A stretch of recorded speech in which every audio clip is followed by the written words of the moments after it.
Et pour terminer ce village startup depuis Vivatech, Jérôme, quelle ambiance ici, c'est vraiment très sympa. Quelques petites images d'ailleurs de Vivatech avec Jean-David Duhart, notre caméraman spécialiste. Regardez ces plans magnifiques. Voilà, superbe. Coucou. Voilà. Et pour terminer donc, Jérôme... Eh bien c'est Fabrice Marcella qui nous a rejoint, Alors, le maire du village Baïséa. Alors normalement c'est le maire du village, est-ce que c'est le maire de Vivatech aussi? Je ne sais pas, on pourrait qu'il tenter de élu président de lui dire. Non mais Bonjour, ça me donne Fabrice. bonjour à vous deux, ça me donne l'idée peut-être de m'y présenter. En tout cas, je suis ravi de vous retrouver ici. Mais bien sûr. Et on sent nous aussi. l'enthousiasme que vous exprimez et que je partage de pouvoir se retrouver dans un lieu comme celui-ci. Hein. Tu sais, Alors- on a l'enthousiasme facile, en plus dès qu'on est dans un salon, on est Oui, comme c'est des ça. poissons dans l'eau. Surtout un Mais je an vous et demi après rien, quoi. Donc c'est vrai que ça nous change un petit Voilà. peu. Fabrice, on va évoquer justement les coulisses de ce Vivatech parce que, bien sûr, en tant en tant que En tant qu'exposant exposant, et organisateur de... c'est quand même aussi une période un peu particulière. Hein. On repart dans un schéma qu'on connaissait.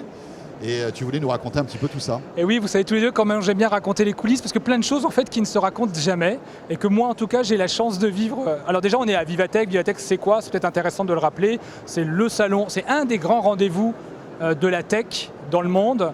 Ça parle de start-up, ça parle aussi de leaders dans leur secteur qui sont présents ici et qui accompagnent et hébergent des start-up. Donc on va y retrouver beaucoup d'innovations. C'est un peu notre CES de Las Vegas, qui nous a tant manqué cette année. Ben, on essaye de le vivre ici. Il y a Beaucoup moins hardware quand même que le CES. c'est moins hein, hardware, malgré c'est un tout, peu hein. plus service, c'est vrai. plus entreprise. C'est plus B2B, même si la journée du samedi est réservée d'ailleurs au B2C. Oui. Mais Au pourquoi? grand Parce public. qu'à la différence peut-être du Consumer Electronics Show, donc le CES pour ceux qui ne connaissent pas encore, ici ce sont les grands groupes en premier lieu qui hébergent et accompagnent des startups. Et d'ailleurs c'est aussi pour ça que le village y est. Notre job à nous, c'est bien d'accompagner start-up et grands groupes, c'est bien dans notre ligne éditoriale. D'ailleurs, on est sur une place du village un peu particulière aujourd'hui, puisqu'on est en fait sur la place des villages. Et plusieurs villages d'ailleurs français sont présents ici, même des villages italiens. Voilà, et on a essayé d'avoir une bonne représentativité de tout notre écosystème. Bon, Fabrice, tu n'as pas perdu les bonnes habitudes d'organisation et d'installation dans un salon. Non, il a fallu retrouver. Après un an et demi d'absence. Ah, ça n'a pas été simple. Et Alors, on a comment perdu, ça- comment on a ça se perdu passe plein de réflexes. Et déjà, il a fallu surtout en acquérir des nouveaux. La première chose, c'est que déjà, c'était compliqué avant de rentrer dans le Vivatech. On pouvait mettre bien une demi-heure. Mais aujourd'hui, il faut montrer quand même son pass sanitaire. Si son pass sanitaire est dépassé, ce qui m'est arrivé, c'est-à-dire qu'il était Aïe. dépassé de 7 minutes. Donc je pensais pouvoir esquiver et rentrer. Et ben non, hop, c'est le test. Donc un test Wow. antigénique, ça peut prendre 1 heure, 1h30, parce que Alors, je ne suis pas le seul. Évidemment, c'est agaçant, hein, Mais toutes ces mesures, mais ça malgré s- tout, ce sont des mesures sanitaires qui sont imposées. Qui nous permettent d'être là aujourd'hui et même d'être rassurés. Regardez, on est autour de la table, on n'a pas de masque Oui. et on est complètement à l'aise les uns et les autres. Alors, à Mais- noter que tout le monde a les masques. Hein. Oui, oui. Nous, on est dans un, Oui. enfin, dans Parce notre qu'on est en environnement émission, de tournage. voilà. Voilà, mais autrement, le port du masque est obligatoire à l'intérieur de Vivatech. Hein. Tu fais bien de le préciser, je l'ai dans ma poche. C'est bien. Je On l'a le tous dans remettrai. notre- on l'a tous dans notre Je le poche. remettrai juste après. C'est ça. Mais voilà, il a fallu en tout cas s'adapter à ça. Et ça veut dire quoi s'adapter à ça? Ça veut dire louper des rendez-vous. Parce que voilà, il y a eu énormément d'embouteillages à l'entrée. Ensuite, autre anecdote que j'ai vécue ce matin. Ce matin, je suis arrivé sur mon stand et j'avais 2 démineurs qui m'attendaient. Des démineurs. Des démineurs. Alors je dis mais bonjour, qu'est-ce que j'ai fait? Bonjour, Ouais. je suis démineur. Voilà, je suis démineur. Et derrière moi, on a un local où on stocke tout notre matériel. Et en fait, cette nuit, leurs chiens ont marqué un arrêt devant notre stand.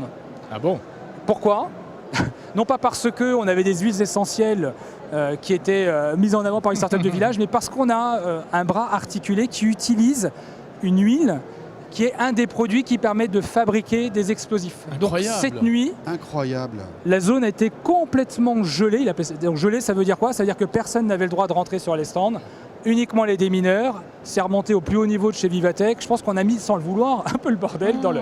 Voilà, donc c'est ce genre de choses. En tout cas, quand on c'est est- efficace. C'est efficace. Les Juste pour- chiens des mineurs Ouais. sont... Pour Impressionnant. rentrer un Ouais. petit peu plus dans l'anecdote, ça s'était fait cette nuit. Cette nuit. Et donc, c'était dans un local qui était fermé. Ils sont Tout à rentrés fait. dans le local Eh bien, malgré en tout. fait, ils ont gelé la zone. Oui. Et ensuite, ils ont demandé l'autorisation de pouvoir rentrer dans le local. Ils ont ouvert la porte et ils ont identifié là où était D'accord. le produit senti par le chien. Et ce matin, ils m'attendaient pour que je puisse leur expliquer les raisons de la présence de ce produit. Ils ont Dites bien vu donc, que c'était pas un monsieur- explosif. Tout à fait, sinon je ne serais pas là Non, non, non. pour vous en parler. Ou alors en Mais- duplex. Mais peut-être, ouais, je sais pas s'il y a Depuis 4G. Ouais. En duplex depuis Fresnes. Voilà, mais voilà, donc les petites anecdotes. Ensuite, ce qu'on peut dire cette fois-ci en parlant davantage de start-up et des innovations portées. La première chose, il y a certaines zones qui ont fait le choix finalement de faire abstraction de cette pandémie que nous avons vécue les uns et les autres. Donc on va retrouver les traditionnelles lunettes virtuelles à réalité augmentée, les robots. On a vu... moi, je suis toujours très impressionné par ce fameux robot Spot de Boston. Boston Dynamics. Voilà, Ouais. c'est toujours très très impressionnant. Je suis allé me On est en renseigner sur train le de prix. voir, là, Voilà. d'ailleurs, il est vraiment Vous connaissez le prix ou pas? c'est pas donné. Hein. Vas-y, mais sais plus. c'est un peu à la tête du client, mais Alors, c'est cher. alors, en tout cas, un client lambda comme moi, Oui. en allant sur le site internet, c'est 74 000 $. Donc c'est un petit Eh ouais. joujou qui coûte cher. Voilà. C'est Mais sûr. voilà, mais c'est C'est toujours aussi dégressif si impressionnant. t'en prends plusieurs. Ouais. Si tu veux monter une armée, un peu comme ça. Après, il y a des startups qui ont aussi mis en avant tous les produits liés à notre environnement. Notamment, j'ai une startup que j'ai trouvée très intéressante qui s'appelle Wattpack. Je ne sais pas si vous l'avez vu, cette startup. En Non. fait, on fait tous la promotion du véhicule électrique. Il y a quand même un problème avec le véhicule électrique, c'est de trouver des bornes de rechargement.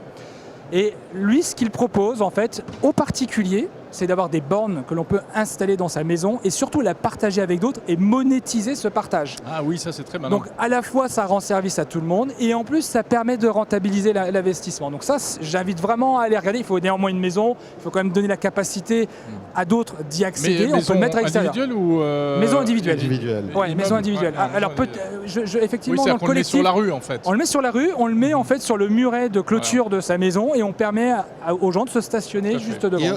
Et en fait, on est dédommagé de. Et on est ouais. dédommagé, même on rentabilise. On rentabilise le truc. Et c'est le particulier qui fixe le prix. Ça, c'est pas mal. Donc ça, c'est intéressant. Alors une autre start-up qui, cette fois-ci, surfe davantage sur la pandémie, que l'on a, j'espère, qui est derrière nous aujourd'hui. Voilà, on touche Espérons-le. du bois. Je sais Ouais. pas, c'est pas du vrai bois, ça. Non, ça, c'est pas du bois. Euh, qui s'appelle- Jérôme a Ah, un bras moi, en je suis en bois, oui. Je touche. Voilà. WeMed, en fait, qui s'adresse à qui, allez, vous l'avez sûrement pas vu encore parce qu'elle intervient le samedi et nous sommes vendredi quand on enregistre aujourd'hui. C'est une start-up qui s'adresse en fait à tous les particuliers qui font usage de la téléconsultation. Ah Quand oui. on fait de la téléconsultation avec un médecin, en fait, pour faire un diag, c'est pas si évident que ça. Et c'est principalement au travers du questionnement, mais il n'a pas de stéthoscope à distance qui permet de faire un diag. Et là, en fait, c'est un stéthoscope qui est imprimé d'ailleurs en 3D et qui permet, pardon, j'en perds ma voix, à un médecin à distance de pouvoir écouter votre cœur très simplement. Donc voilà une start-up qui est née de la pandémie. Pas Et une mal. dernière dont j'aimerais vous parler, Oui. qui m'a impressionné, qui sort plutôt sur le travail 2.0, les relations professionnelles 2.0, qui s'appelle La Vitre. Elle porte bien Oui, son tout nom à en fait. fait. On les a C'est-à-dire vous reçus dans installez. Zéro Hebdo. Ah, Oui, vous les on avez a reçus. C'est génial. Ouais. ce Bah, on a truc-là. l'impression d'être à proximité, c'est-à-dire que C'est c'est de la une téléprésence. c'est de la enfin, téléprésence et on Mais voit ce qui debout, se passe derrière la voilà. vitre. Quasiment la personne est, Ouais. à taille humaine. Et d'ailleurs dans la démonstration, la personne qui était derrière son écran, voilà, elle a peut-être un petit peu souffert ces derniers jours. Elle était en permanence en démonstration devant, en train de faire des coucous à l'écran Tout aux au long de la personnes. Voilà. Donc journée. on le voit sûrement sur les images. Ouais. J'en ai fait la démonstration. Voilà, donc ça fait du bien de se retrouver. C'est ce qu'il faut comprendre. Ça fait du bien de se C'est retrouver. C'est plus qualitatif parce que forcément ça filtre davantage. Ce sont 5000 personnes par jour, là où on était à 129 000 au total sur 3 jours dans les années précédentes, mais c'est un redémarrage. Voilà, donc hâte de vous retrouver à un prochain salon. Voilà. Bien sûr, avant on se retrouvera bien au village. Bien sûr, on se retrouve au village, mais le prochain salon, la prochaine échéance, c'est le CES. Hein, bien C'est sûr, le hein. CES. En janvier prochain, en espérant qu'il se déroule dans des conditions quasi normales. Normal. Merci Fabrice, beaucoup, merci. Fabrice Merci Marcella. à vous deux. Et bonne à bientôt. fin de Vivatech. Merci beaucoup. Et si vous venez samedi, si vous regardez cette émission avant la fin de ce Vivatech, eh bien, sachez que samedi, c'est une journée qui est ouverte au public. Donc vous pourrez venir et rencontrer Fabrice. Et j'ai remis mon masque. Voilà, c'est très bien. Ce village Startup Jérôme est terminé. Absolument, tu l'as dit, on se retrouvera donc eh bien, Le mois prochain. Le mois prochain, Ouais. tout à fait, pour vous faire découvrir à nouveau d'autres startups et d'autres innovations françaises. Merci pour votre fidélité. Et on était ravis de vous retrouver depuis Vivatech. À très vite.